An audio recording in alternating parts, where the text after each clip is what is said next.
you for joining the Dr. Paul Show. I have the special pleasure of introducing Jeremy Scharlow? Charlo. Jeremy Scharlow to the show. I know I was introduced to him by Tammy Corwin, who also produced my TV show. And I think you've worked with her with your book, right? Yes, sir. Yeah. Yep. Yep. So, and we're going to be doing a series this season on PTSD, and so we brought Jeremy on to share his story with us, and we'd love to hear everything about it from all the details, all the gory details. Yeah, it was definitely a ride. Yeah. So share with us your experience. What happened with you? Well, I was a police officer for about 9 years at the time this occurred. May 7th, 2016. It was just one of the worst days of my life, I guess is the best way to put it. I started my shift like any other day. I was kind of feeling lazy that day. I didn't really want to do a whole lot. Any cop who's been on the street more than about 4 minutes will understand what I'm talking about. Just one of those days where you want to find some place to hide and really avoid any work to say anything less. At any rate, I successfully avoided work for most of the day, and it was appearing the end of my shift. And the way our department was, we were a smaller department. We only had, I think, 7 sworn at the time, and so we overlapped our 3 to 11 shift and our midnight shift, and it was becoming the end of my shift. And my beat partner at like 10, 15 minutes before the end of my shift calls out a traffic stop. And I'd been one of this officer's field training officers, and I'd explained to him how that's frowned upon to kind of get into stuff, the last, 15, 20 minutes a shift because it causes overtime and it really makes it so the officers don't get to go home at their end of their shift, and we don't like it. Uh, But but at any rate, he makes a stop and he quickly goes back over the radio and says that he's clear and doesn't need any backing. So I'm like, all right, cool, no harm, no foul. I start heading back to the police department, and as I'm heading back to the police department for shift change, I hear him go back over the radio that he cleared the stop with a warning. And I was getting it. This happened about a block and a half, I would say, west of the department on Main and Division. And I was traveling west on, I'm sorry, Oak and Division. I misspoke. I was traveling west on Oak, and I saw a truck come from that direction, right around the area where that traffic stop had just occurred. And this is right in front of the police department. It's right in that same area. And I see this truck doesn't have any headlights on, and I'm thinking to myself, man, I really didn't want to get into anything. I'm hoping this is the same truck that this guy just dealt with, but it's right in front of me. It's 10 o'clock at night. How do I say that I didn't see this? It's right. something I got to deal with. Yeah. So I go over my radio real quick, and I quickly confirm with my beat partner that it wasn't the same vehicle that he had stopped, and so it's something I need to address. As I turn around, as I turn my vehicle around, he turns north onto Vine from Oak and immediately pulls into a parking spot. Again, I'm thinking to myself, okay, no harm, no foul. He's at least home safe. I can just, do a little community policing, which is, one of those keywords that they keep throwing out there about trying to be nice to the public, essentially. Uh, I thought I'd do a little bit of community policing, and I just roll down my window and try to say, "Hey, guy, your headlights are out. You don't be driving like that. That can be dangerous in addition to being illegal. But you're already home, so let's not make a production out of the whole thing." As soon as I roll down my window, I hear somebody yell an expletive, starting with the F. Drops an F bomb on me, and then my last name. So they yell F and Charlo, and I'm like, okay, like somebody knows me, and that didn't sound friendly. So I start looking around and, like instantly start, scanning for where this had come from. And it didn't come from the vehicle, but it came from a man who was standing in the grass just to the left of the driveway. I later found out it turned out to be the guy's brother who was driving the vehicle that I was looking to address. But as soon as I roll down the window, hear this, I open my car door and I began to get out because obviously, with somebody yelling at me aggressively in that fashion, in a seated position in a car isn't the safest place in the world to be. So I get up, and as soon as I get up, no sooner do I get the door open, he's already on top of me, and I put my hand out, and he just starts swinging. So I got punched repeatedly in the head, the neck, the face area, generally the back of the head and stuff. Because instead of trying to step back and get away from it, I kind of ducked in, taking the strength away, so he couldn't fully extend his punches. Um, I'm blocking punches with one arm. I go over my radio for help. My radio had changed already, and the channel on my radio had changed in the scuffle, which was very common when you get in a scuffle. It's just a knob, and so I wasn't getting out on the right channel while I'm going code one asking for help, and he continues to punch me. So I pull my taser out. I shoot my taser into his chest, and the probes hit so close that it didn't do anything. There was almost no response. So then I drive stun him in the chest and it pushes him back. And as soon as I push him back, I was able to get out of that triangle that I was caught in between the door, my squad car, and him. And I start to create separation. I didn't get more than 3 feet away. I saw him draw a pistol and he began firing at me. Wow. Oh my God. Now, how did he know you? I mean, he says your name. Yes, I'd actually dealt with him at a couple different times before. One time he had showed up at a gas station and he was yelling expletives and racial slurs at an individual who was at the gas station, and so I investigated him for that. And during the course of that process, he'd made threats towards me and other individuals as well. He was arrested that time and charged with aggravated assault to a police officer. And then he ended up pleading guilty to that and ordered some community service, I believe, and some anger management. And then a second time I dealt with him, I pulled his wife over for speeding. It was like 55 and a 35 or something similar like that. But when I got her pulled over, she was visibly upset and crying. I learned that she'd gotten in an argument with her husband, and when we tried to reach out to him, he was simply unresponsive, had nothing to say to us, hung up on us. So we didn't find any crime had occurred on that, so we ended up having to release her. And but those were the two contacts I'd had with him. And the guy in the truck, that was his brother. Yeah. Did he ever get involved with any of this or no? No, no, he didn't. He didn't assist as soon as the fight was on, and the. I mean, that whole thing. It took me longer to describe it to you than it did to occur. Like it happened so quickly that I mean, less than a minute or two. And his brother fled right away as soon as the gunshots started flanging. He ran. Um, when yeah, he just took off. He didn't want any. Right. Where did you end up getting shot? So he had a Ruger LCP, which I believe only holds like 6 or 7 rounds. It doesn't hold a whole lot of rounds, but he had hollow points, and I took one in the elbow. I don't ever remember turning my back to him, but the best I can tell is when I saw the pistol, and I don't remember this. This is just a summation based on, and you being an MD, you might be able to even attest to this a little bit. I have a small entry wound in my elbow and a large exit wound in my forearm. So it's unlikely that it went in my forearm and then out, especially being a hollow point. Right. More likely, what I believe happened is I saw the gun. It probably went like this. The round went in my elbow, out my forearm, and then it didn't completely disable my arm at that time. So I They was able to. didn't hit any major blood vessels or No, it didn't seem to hit. It was a through and through. It didn't hit any tendons. I was still had complete function. I was bleeding like a stuck pig, yeah. pardon the pun, but you know, I was bleeding pretty profusely. Yeah. And my hand was numb. It felt like I'd been hit with a like a sledgehammer and iron rod poker, like hot poker at the same time. Mm. So like it burned and it felt like I got hit with a sledgehammer at the same time, but I had full range of motion. I could still move. So I'm right-handed, so I retrieved my pistol with my wounded arm and I punched out and returned fire. In returning fire, I didn't know at the time. We found out later based on evidence, from autopsy and from other issues. But I ended up getting him in the neck and in the leg.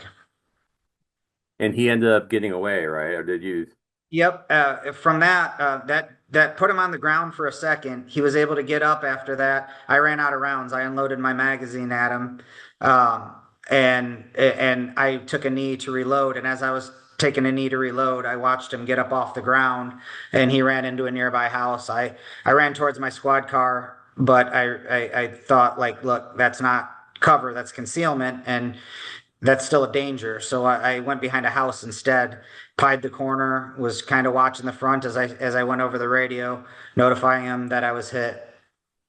And then they came and then they came to. And obviously, they didn't catch. Did they catch him at the time or?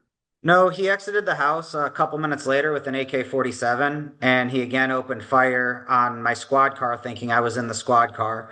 And obviously, he tore right through that squad car. So it was good on me not to go to the squad car as a safe place and go behind the building instead. But he was able to, with me already being injured, we only had one other officer on and one other officer coming on duty. We were unable to create a perimeter in time. He was able to get into a vehicle. He rammed my squad car and he took off, which started about a week-long manhunt. The FBI ended up finding him in Southern Illinois, where he shot an FBI agent from their SRT team, or their SWAT team essentially, and the FBI SWAT took care of the problem permanently. Wow. So tell me how this has affected you to this day. Tell me about what kind of what you've gone through because of it, with all this. Yeah. So right away, I mean, within the first day, couple days after the incident, I'd say even, I was riding almost a euphoria. Like I didn't sleep for the next day. I just crashed out, and then I had some of the best sleep I'd ever had. It felt like I just slept for 26 hours straight, and I was just exhausted. Um, but then within days after that, I started having the most horrific nightmares I'd ever had. I was reliving the exact situation in my head over and over again. And I'd reached out to my department for help. My department said, no, we're still in the midst of an investigation. You can't talk to anybody. Wouldn't allow me to go talk to a counselor, just kind of told me to deal with it until I spoke Oh. with the state police. They won't. I don't understand that. Why wouldn't they allow you to talk to a counselor? They said it was still in the midst of the investigation, and as I hadn't spoken with the investigators yet, which they didn't end up seeing me, and I was shot on Saturday night, and they didn't have, I wasn't interviewed by the state police until the following Friday, and they told me I couldn't talk to anybody about the situation in between then. I was ordered to not say anything. I don't know why they made that choice.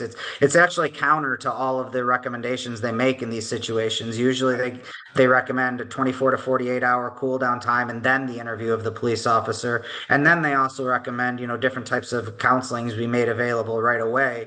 And none of that was followed. Wow. So now are you still with the department? No, I actually never returned to work from this. So while the physical injury was, it was pretty horrific, that wasn't the worst of it. The worst of it, was the nightmares, the anxiety, the depression, the hypervigilance, I wasn't sleeping at all, maybe 20 minutes a night for multiple days to the point of hallucination and other sleep deprivation issues, and it was just horrible. So. I was able to heal physically. I still have pain. I have a loss of range of motion even now, but it was really the issues surrounding the mental aspects that caused me not to be able to continue work. I didn't go to the doctor right away. I waited, after I was able to go to talk to a counselor. It still took a couple weeks before I was able to see anybody, just because of timing and whatnot. And it became the nightmares just took over everything. I was scared to go to bed, and so instead of dealing with that, I found that if I just drank alcohol, copious amounts of it, that it would just shut everything off. Well, as time would go on, I would drink more and more and more, and it would have less and less effect. And so I'd need to drink more. And then it got to the point where I was making some very, very poor decisions, and in while I was drinking that alcohol. And have you ever gotten this treated medically?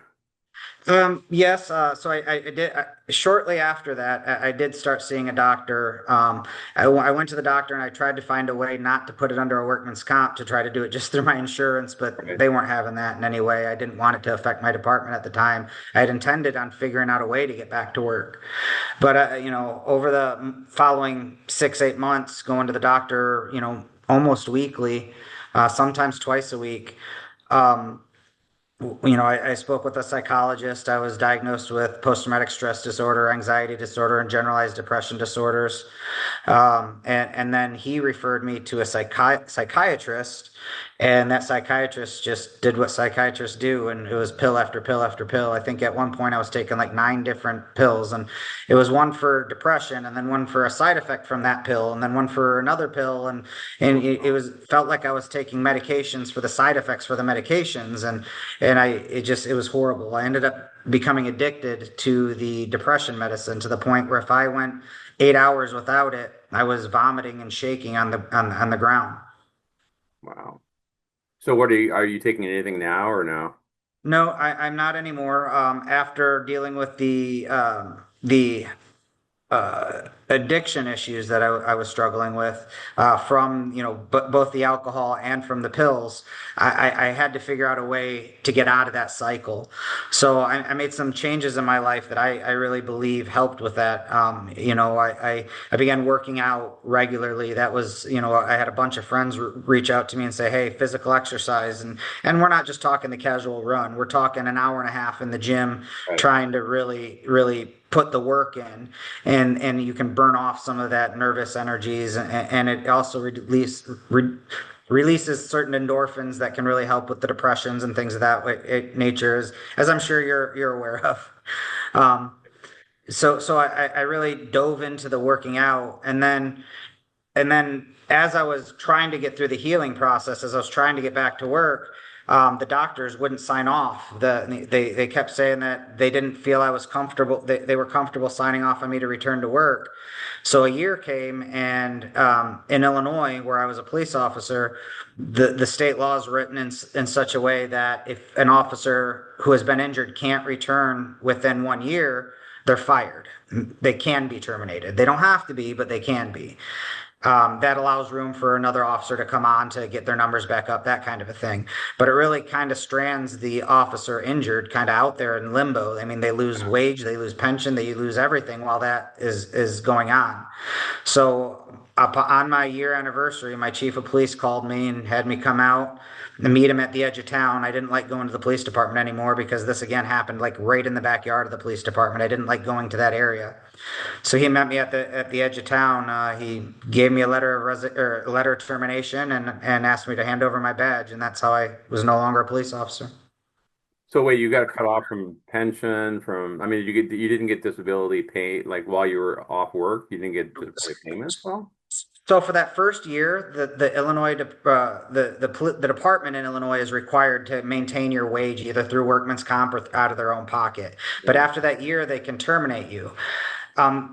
This something like this had never happened at the Village of Muhammad. They hadn't even had anybody formally retire from the Village of Muhammad, so they didn't have policies in place to deal with mental health, with the shootings. They didn't have the injury processes in place in order to get me to that retirement within that year. In addition, the doctors were dragging their feet. I couldn't get the doctor to say you needed the doctor to say certain key words that effectively said I wouldn't progress any further. But every time I'd talk to the doctor about that, he would say, "Well, I'm not quite comfortable saying that you can't progress any further." Well, I mean, I get that you don't want to say that, but at the same time, if I'm going to run out of time here and I'm going to get let go. And that's what happened. I was let go, and then it took about another year after that. But I ended up having to hire an attorney, fight the workman's comp that way. I ended up winning my pension. I was able to prove. I had to go to 4 or 5 different doctors, be evaluated. They sent me to their doctors. Their doctor determined that I did have PTSD, but although I had passed a psychological eval to become a police officer, he still determined that the PTSD I exhibited was from childhood trauma and not my shooting, and therefore it wasn't the police department's responsibility, so they could cut me off. My God, are you kidding me? No, nope. That was the Oh, only doctor that said anything negative, and of course he was paid for by the insurance company. So of course. uh, I think that says a lot. It, after I went to the other four doctors that my attorney had to hire to get, make sure that I could prove that I had these issues, I did end up winning my pension, and with that, I did get back pay. But again, I went 2 years without pay. In that time, I lost my house. I lost everything in that amount of time. God. How are you doing now? I'm doing much better now. I went out. How long ago was this again?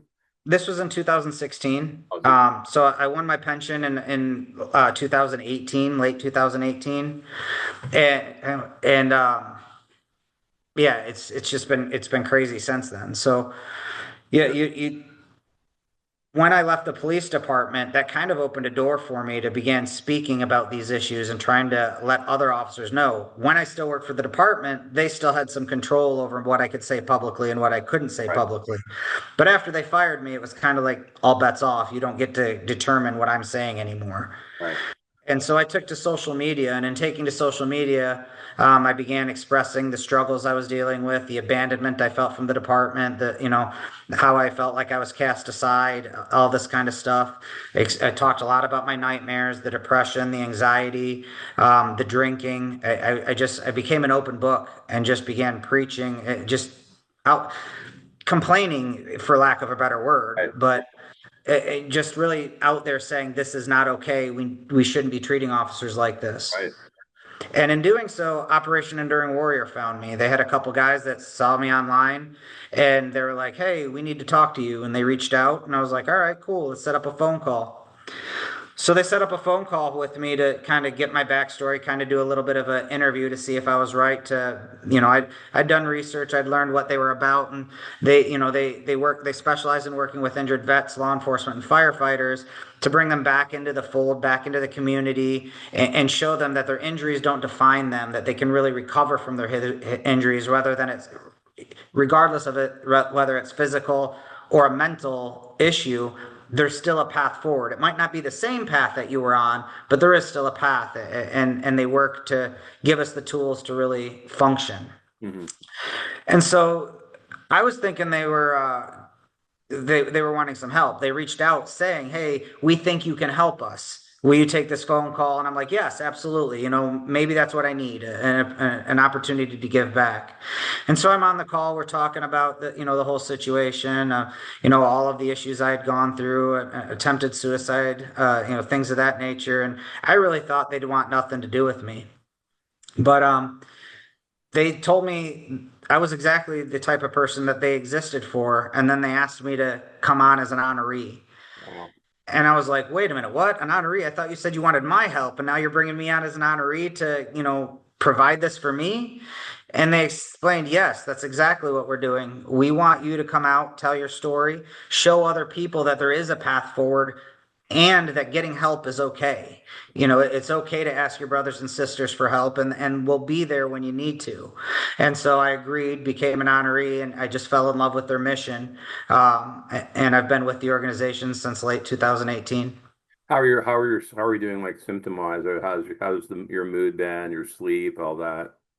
So sleep's difficult. I won't say I've learned to function with it, but I can't tell you the last time I slept through a full night. Like that doesn't happen. I don't get a full night's sleep ever. I still experience nightmares. I wouldn't say they're nightly anymore, but it's easy to a couple times a week. And unfortunately, I don't even remember all of the nightmares. I'll wake up and I can just feel like I was stressed all night, and I'll be covered in sweat. The bed will be covered in sweat, and I don't even remember the nightmare, but it's clear that it was either doing jumping jacks, burpees, and stuff in bed, or or there was some other sort of stressor that was causing discomfort to allow that to occur. So I've continued to deal with that. The anxiety, that's hard because that's all the time. Like that doesn't shut off. There's no off button for that per se.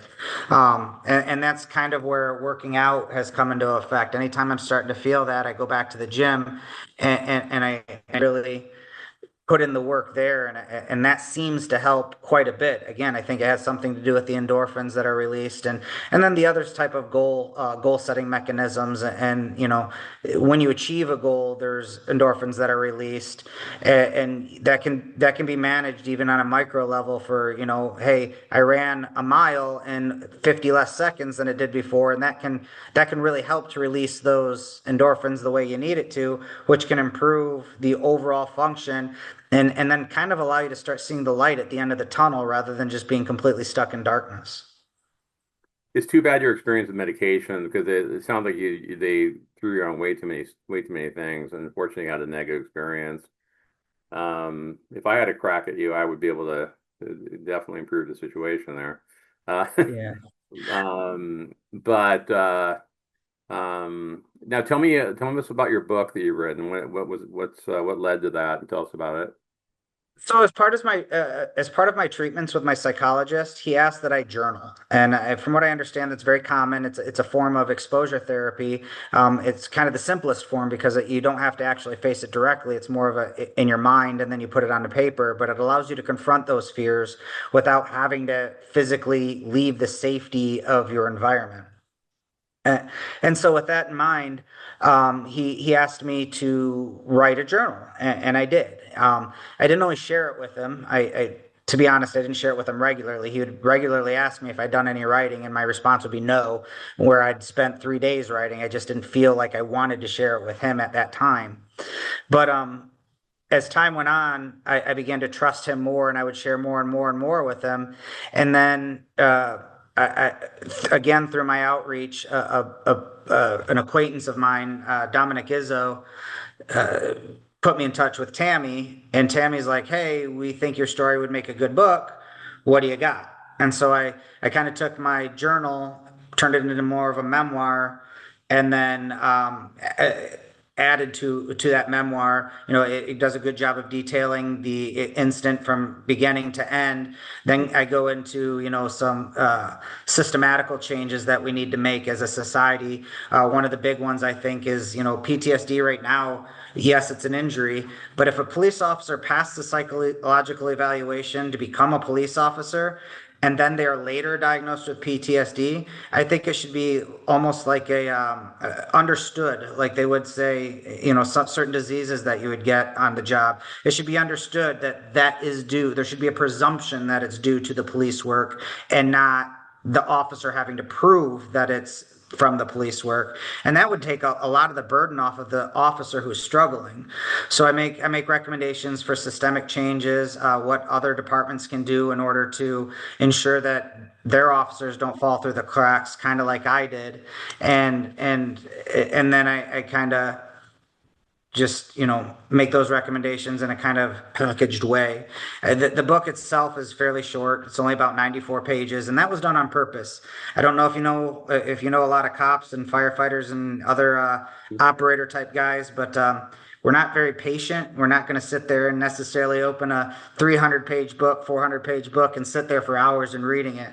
So I wanted to make it something that these guys would pick up, these guys and girls would pick up and actually read, and maybe not give them the whole 100% of the story. I wouldn't say it's a clinical, it's more anecdotal, but I think it can start getting you to ask the questions. Yeah. And when they start asking those questions, if we can reach one, if that one person decides it's okay to reach out, it's done its job.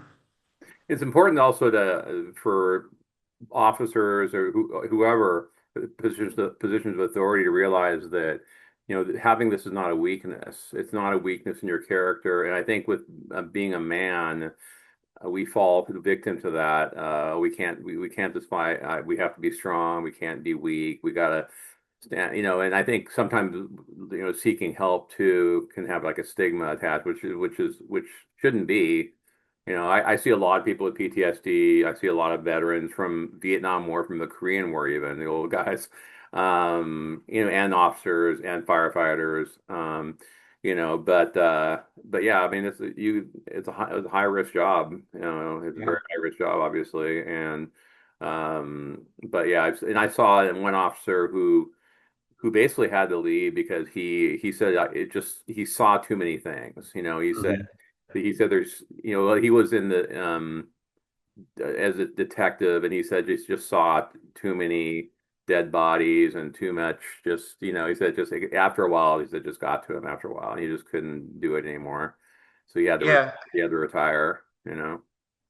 Yeah, I think that would definitely fall under the category of cumulative PTSD. And that is a thing, the more, I think it's something like the average person experiences maybe seven traumatic events in their life, Right, and the average police officer, upwards 400 or 500, traumatic experiences. So those things add up on you. And it's not relegated to police, obviously. Firefighters, EMTs, nurses, any of your first line traumatic responders, military, obviously, any of those people can struggle with it. But I also think it's important to recognize that it doesn't have to be something like a shooting to cause this kind of thing. You could be in a bad accident, and that can have the same effect on your mind that a shooting would have to another person. And there's no one size fits all shoe to place everybody in. It may affect me and it might not affect you, or vice versa.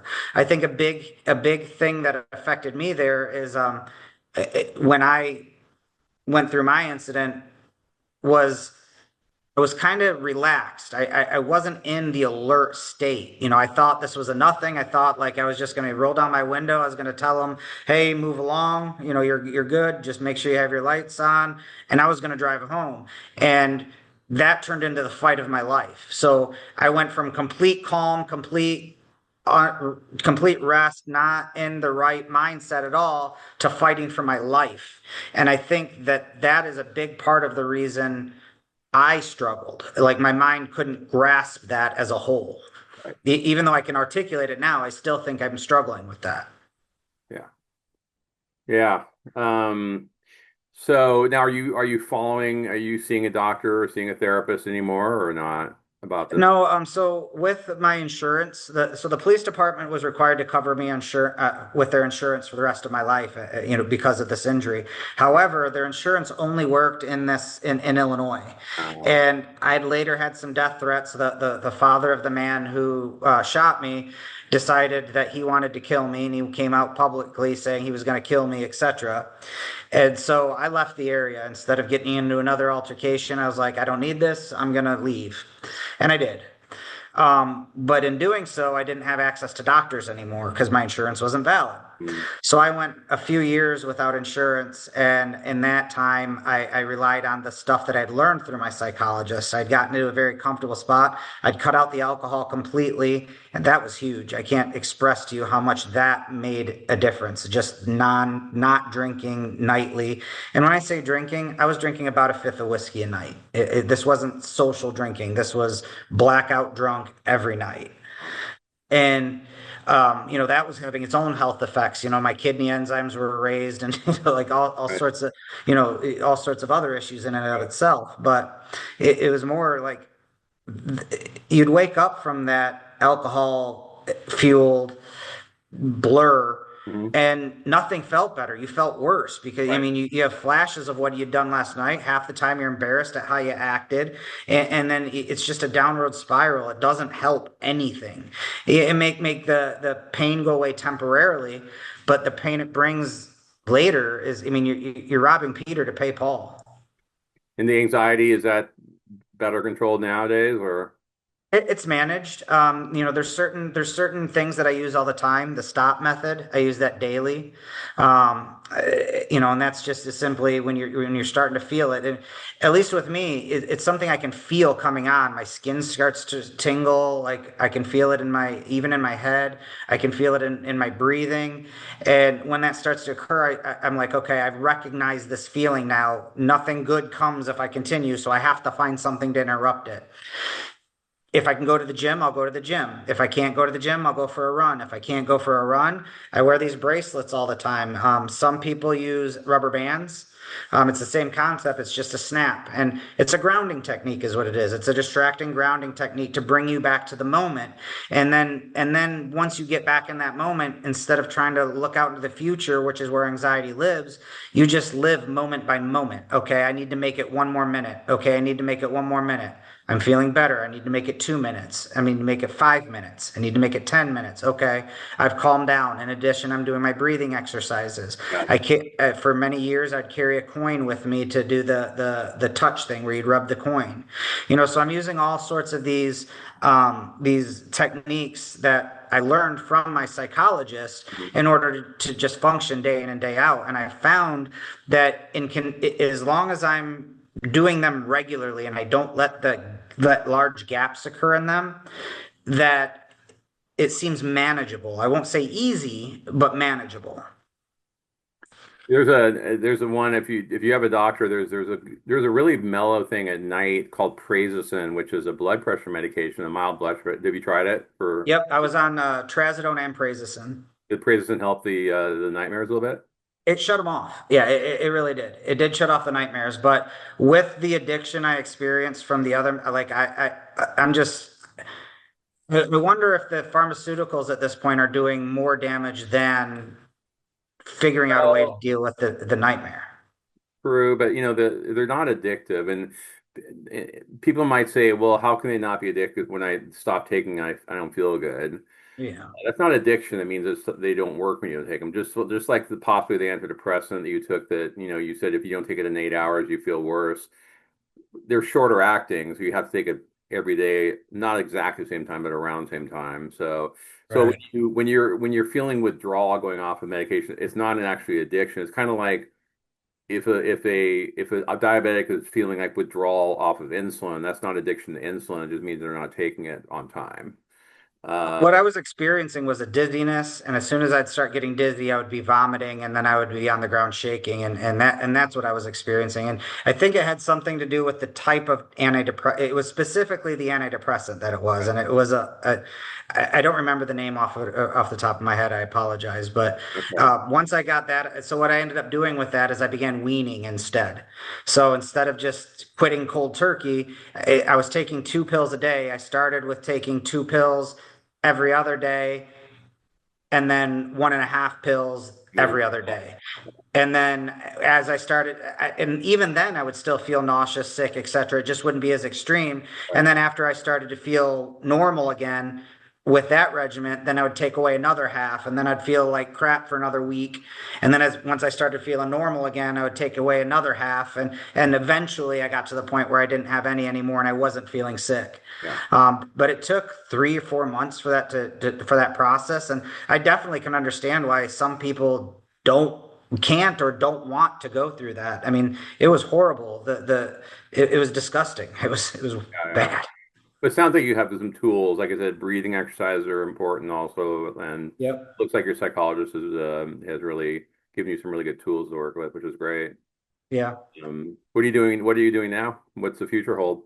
So, for 5 years after my incident, I didn't return to work. I didn't go work anywhere. I kind of just traveled. I did a lot of traveling. I was homeless for about 2 years, partly by choice. I mean, I lost my house, but I had money to live. If I wanted to rent a place, I could have.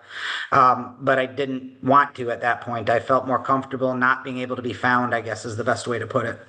And so I lived out of my car as I traveled the country, a bunch of different places, would stay with friends, that kind of a thing. And there's a concept called overlanding where you kind of use your car as camping. That's what I did, and got to see a lot of amazing things. I got to travel around with Operation Enduring Warrior, doing these events, and really becoming ingrained in that life. And I found so much growth. There's such a healing in helping others get through this stuff too. Again, I think it goes back to the endorphins that are released and the way our systems are just set up, and Yeah. for that positive affirmation. Yeah. Um, so after a couple of years of living out of the car, I decided I needed to plant some roots again, and give normal life another try. I moved back to the area in which I grew up in northern Michigan. I got a job. I started applying for different jobs. I found a job with the Child Abuse and Neglect Council. It's a nonprofit that specializes in child abuse prevention education. They also run the CAC, the Child Advocacy Centers, and the CASA programs, the Court Appointed Special Advocacy programs here in our area. And so I'd had experience working with the CAC and CASA as a police officer. I knew the good that those different organizations, those programs could do. And I found the opportunity to work for a nonprofit that was raising money to support those programs. And with Operation Enduring Warrior, I'd learned some fundraising skills. I'd worked, in that nonprofit realm, and it was enough where I was able to get hired as the development coordinator at the nonprofit, and I'm working there currently as well. Excellent.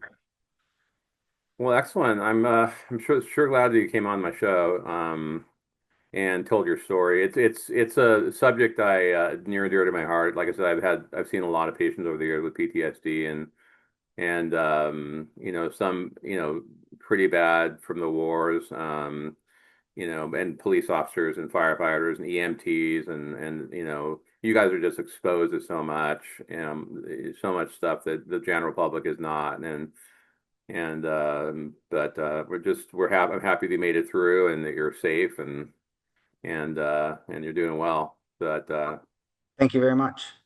so thank you for coming on my show. Anything else you'd like to add before we go? No, I'd really recommend you if you're struggling, just know you're not alone. The in the depths of the abyss, it can seem dark, but if you look hard enough, you will see a light. And if you can just grasp onto that, even for a moment, you don't need a lot, just a little bit. That can be enough to pull you through. There's organizations out there that are willing to help. Obviously, Dr. Paul's here to, he's working to try to help people like him. There's plenty of them out there that just want to help us. There's organizations such as Operation Enduring Warrior. They can be found at enduringwarrior.org. I have my personal website, relearningtolive.com. I have links to some of the podcasts I've been on, a couple of different speaking places. You can get a copy of my book there. My book's also available on either Amazon, Barnes and Noble, can be ordered pretty much at any bookstore if you so chose. What's the name of the book Um, again? My Brother's Keeper, Relearning to Live with PTSD. And the number one place it can be found is my publisher's website, wordsmatterpublishing.com. Great. All right. Thanks, Jeremy. Thanks so much for coming on the show. Thank Appreciate you, it. Dr. Paul. All righty. You take care. All right, you too.